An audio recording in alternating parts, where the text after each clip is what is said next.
가기사는 증시 각도기. 안녕하세요. 증시 각도기 TV 시청자 여러분, 투자자 여러분, 동의마을 여러분, 청취자 여러분 모두 반갑습니다. 야, 오늘 갑자기 정말 그동안 각이 산다는 말을 많이 했었는데, 야, 이렇게 각을 죽여놓을 수 있나 할 정도의 날이었습니다. 자, 오늘 장 한마디. 진짜 4.6은 아니지 않을까? 네. 진짜 4.6.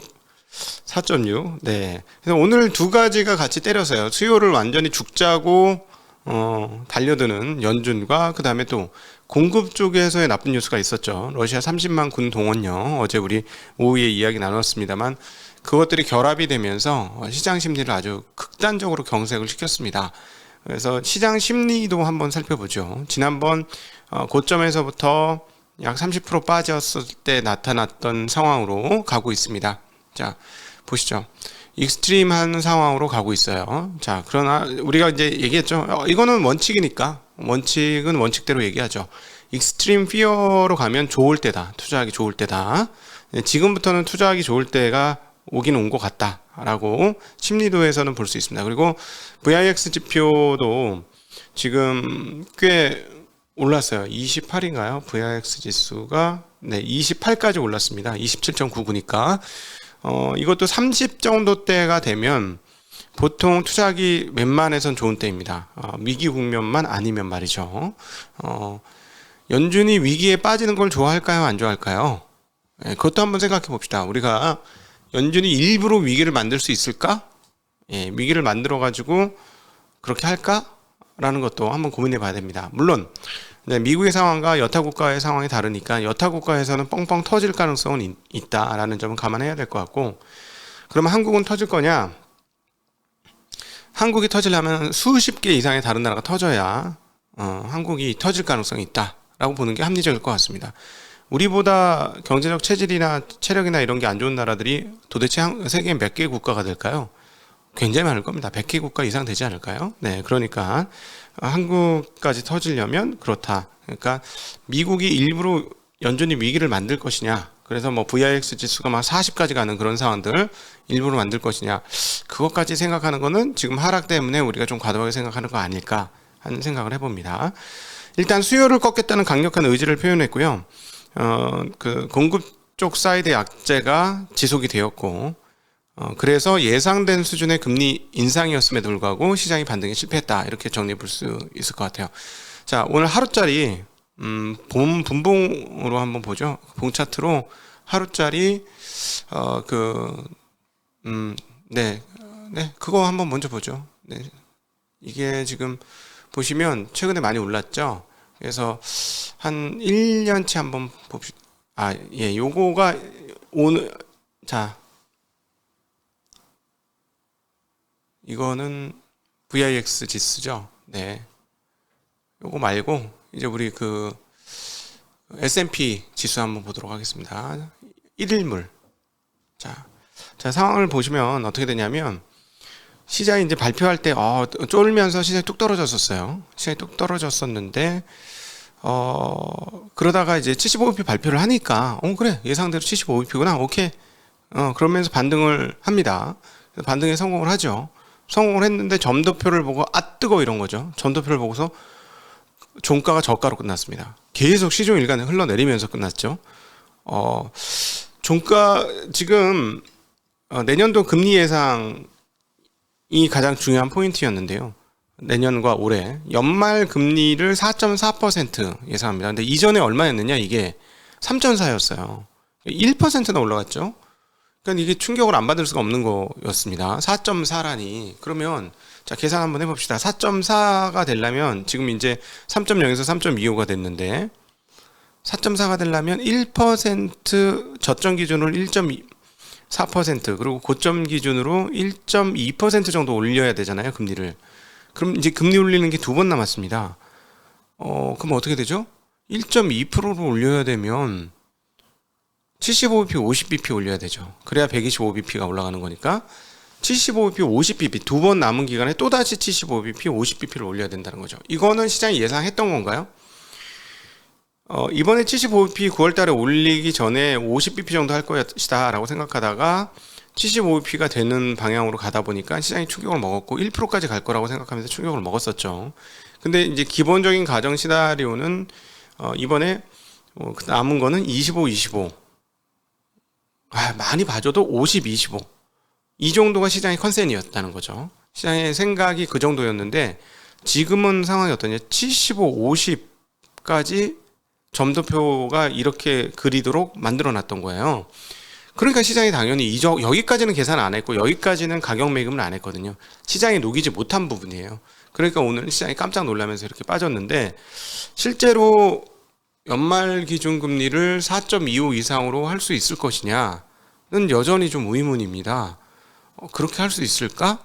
라는 의문이고 이 의문은 채권 시장에서도 그대로 오늘 반영이 되었죠. 채권 가격을 통해서 확인이 되는데 채권 가격을 한번 살펴보면 지금 일단 단기물은 금리가 엄청나게 올랐습니다. 2년물이 드디어 3%대에서 4%대로 바뀌면서 4.059%였고 우리는 최근에 1년물의 금리를 보면서 이것도 결국 4자를 찍긴 찍겠구나 하는 느낌을 받긴 했지만 이제 드디어 정식으로 4.059%까지 올라왔고 2007년도 이후 최고치의 금리고요.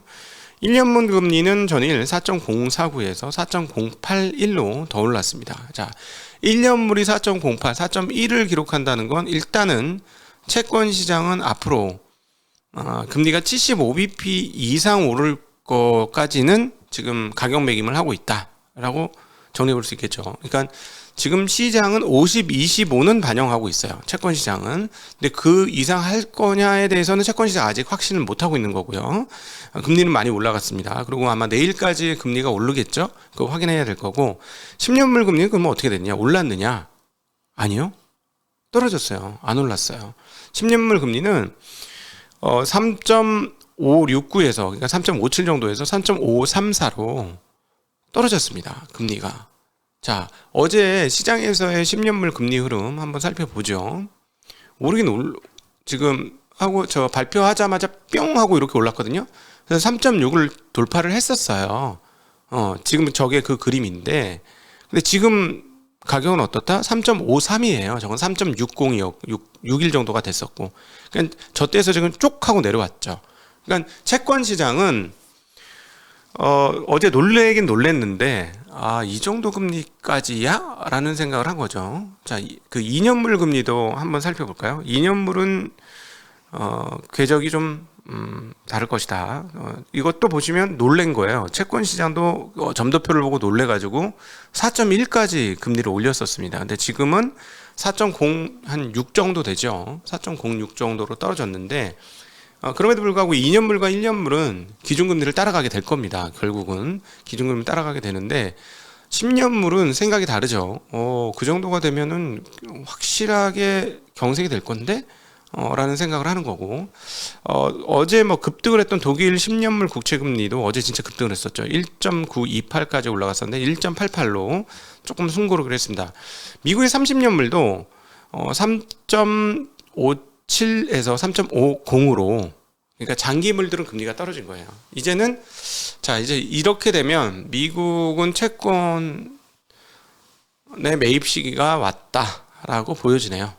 개인적으로는 미국의 채권 매입 시기는 맞다. 이런 정도로 일단 정리를 해볼 수 있겠습니다. 자, 잭슨홀 그다음에 이제 그 연말 기준 금리는 4.4%, 내년 1년 후 금리는 4.6%, 2년 후 금리는 3.9%를 예상하고 있고 3년 후 금리는 2.9%를 예상하고 있습니다. 다들 금리가 올랐어요. 미래 금리가 올랐는데 3년 후는 2.9%의 금리를 예상하고 있고 2년 후는 3.9. 그러니까 1년 후까지 금리를 올렸다가 그 다음부터 떨어뜨린다라는 그 흐름들이 오늘 점도표에서 나왔는데 그러나 하나 이 점도표는 좀 왔다리 갔다리 하죠. 왔다리 갔다리 합니다. 그래서 그것까지 좀 감안하셔야 될 것 같고 자, 그 모기지 지수 나왔어요. 모기지 금리를 말씀드리죠. 지난주에 6.01, 와, 야, 모기지 금리가 6%다, 야, 이랬는데 6.25%로 전주 대비 또다시 올라갔습니다. 금리가.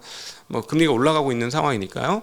자, 그런데 모기지 시장 지수는 얼마냐? 255에서 264로 모기지 시장 지수는 좀 올라갔고 모기지 신청 건수도 전주에는 마이너스 1.2%로 전주 대비 떨어졌는데 오히려 지금은 3.8%로 올랐습니다. 그리고 기존 주택 판매는 480만 채 8월 이전에는 482만 채였으니까 예산 한 470만 채 된라고 생각했는데 안 떨어지고 있고 전월 대비 0.4% 마이너스 정도니까 뭐 그렇게 크게 떨어지는 않습니다. 지난번에는 5.7%나 떨어졌었는데 자 이거를 통해서 우리가 볼 수 있는 것은 역시나 주택에서의 인플레이션 감소는 시간이 꽤 걸릴 거다. 우리가 이제 렌트비 얘기를 계속 했잖아요.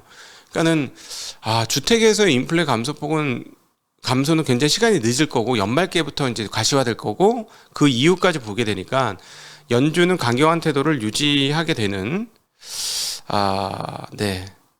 예, 그렇게 될 가능성이 높은 거죠. 그러니까 시장은 이런 것들을 감안해 보니까 놀랬고 또 하나 말씀드렸듯이 러시아가 30만 총동원령을 내렸죠. 그럼 무슨 생각을 합니까? 전쟁이 쉽게 안 끝나겠구나. 전쟁은 쉽게 안 끝나고 그러면 전쟁 관련한 공급 사이드의 인플레이션 요인도 상존하겠구나 라는 생각을 하면서 그렇게 인플레이션 요소가 공급 사이드에서도 강하게 유지가 된다면 연준은 또 안 풀겠구나. 네. 또 안 풀겠구나. 이런 생각을 하게 되면서 그러면 연준의 점도표가 맞는 거네 라는 생각을 시장이 했겠죠. 연준의 점도표가 맞는 거네 라고 시장이 생각하면서 야 4.4%야? 하면서 화들짝 저도 개인적으로 4.4%까지 가게 되면 좀 많이 힘들어지는 게 당연한 게 아닌가? 라고 생각이 됩니다. 계속 말씀드리지만 4.4가 되면 모기지 금리 같은 게 몇 프로가 나올까요? 한 7% 나올 거예요. 7, 8%. 아마 그렇게 나와야 되는 거겠죠? 그리고 회사채 금리는 더 높게 나올 수도 있습니다. 그러면 8%가 넘는 회사채 금리를 감당할 수 있는 회사들이 얼마나 될 것이냐. 그러면 한계 기업들은 어떻게 될 것이냐. 이런 것들을 감안해 보면 굉장히 어려워지겠죠. 이번에 갭이 어제 나왔습니다만 400명인가요? 그 인원 감축하기로 했습니다. 근데 이제 시작이 되는 거죠. 이런 식의 흐름들이 시작이 되면서 경기가 좀 꺾일 것이다. 근데 연준은 고용률이 실업률이 4.5%까지 올라갈 때까지는 밀어붙이겠다라고 얘기를 했으니까 그러면 내년도까지 경기가 좀 꺾이는 흐름들까지도 금리 인상폭을 유지할 것이다라는 상상을 시장이 할 수 있게 만들어주는 상황이죠. 어쨌든 이번에 점도표를 통해서 아주 시장이 그 예상과 같은 반등을 못하고 박살이 났다 이렇게 볼 수 있겠습니다. 제롬 파월의 의장의 기자회견 내용들을 살펴보면 될 것 같습니다. 잭슨 홀 이후 나의 주된 메시지는 바뀌지 않았다. 연준은 인플레이션을 2%로 내리는데 매우 단호하며 일이 끝날 때까지 그것을 계속할 것이다.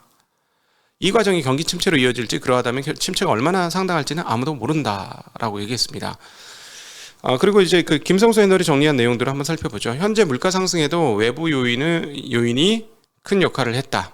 그리고 금리 인하는 인플레이션 안정에 대한 확신이 들 때 생각할 것이다. 향후 기준금리 인상 속도는 경제에 달려 있다. 언젠가는 금리 인상 속도를 늦추는 것이 적절하지만 당분간은 제약적인 수준의 금리가 필요하다. 이것도 시장에 타격을 입힌 주요한 발언이네요. 기대 인플레이션은 대체로 고정된 모습을 보이고 있지만 안심할 상황이 아니다. 물가 안정을 위해서는 고용시장의 일정 부분 둔화가 불가피하며 추후에도 강한 고용시장을 위해서는 인플레이션 억제가 필요하다. 그리고 고통 없이 인플레이션을 없애는 것이 가장 좋지만 수요 공급을 일치시키는 것이 중요하고 이를 위해서는 경제를 약간 둔화시켜야 한다. 고통수반 기간은 물가와 임금 상승세의 안정 시기가 결정할 것이다. 참고로 최근 경기 확장기는 굉장히 길었다는 것을 기억해야 한다. 이 얘기는 시장에 아주 안 좋은 얘기가 되겠죠. 주택시장 리셋 발언은 현재 렌트 가격 등 여러 가지 불균형을 이루고 있는 부분을 수요, 공급의 밸런스를 맞춰 나가야 한다는 의미다. 물가의 둔화 시기는 여전히 불확실하며 주택 가격은 당분간 높은 수준을 유지할 전망이다. 확실히 그렇죠. 연준이 주택 가격에 대한 전망을 상당히 높게 하고 있으니까 이 부분 가장 중요한 두 축이 뭐다?